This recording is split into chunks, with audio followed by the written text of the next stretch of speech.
சென்னை பல்கலைக்கழக துணைவேந்தர் நியமன விவகாரத்தில் கல்வி பின்னுக்கு தள்ளப்பட்டு விட்டதாக சென்னை உயர்நீதிமன்றம் வேதனை தெரிவித்துள்ளது. சென்னை பல்கலைக்கழக துணைவேந்தர் தேர்தல் குழுவில் பல்கலைக்கழக மானியக் குழு பிரதிநிதிகளை சேர்க்காத எதிர்த்து வழக்கறிஞர் ஜெகநாத் என்பவர் உயர்நீதிமன்றத்தில் வழக்கு தொடுத்திருந்தார். இந்த வழக்கு தலைமை நீதிபதி கங்க பூர்வாலா மற்றும் நீதிபதி சத்யநாராயண பிரசாத் அமர்வில் மீண்டும் விசாரணைக்கு வந்தபோது ஏற்கனவே தேர்தல் குழுவை நியமித்து ஆளுநர் பிறப்பித்த உத்தரவை எதிர்த்து தமிழக அரசு தரப்பில் உச்சநீதிமன்றத்தில் வழக்கு தொடரப்பட்டிருப்பதாக தெரிவிக்கப்பட்டது.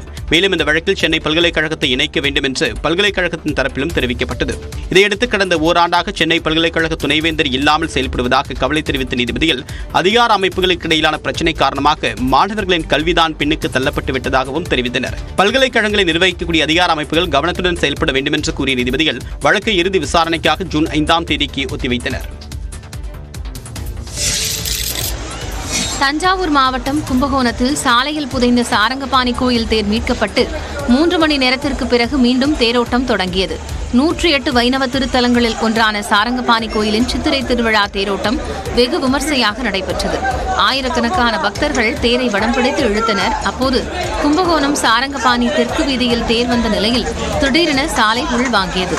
இதில் தேரின் முன்புற சக்கரம் 2 அடி பள்ளத்தில் சிக்கிக் கொண்டது. 110 அடி உயரமும் 500 டன் எடையும் கொண்ட இந்த தேரை தீயணைப்பு வீரர்கள் போராடி மீட்டனர்.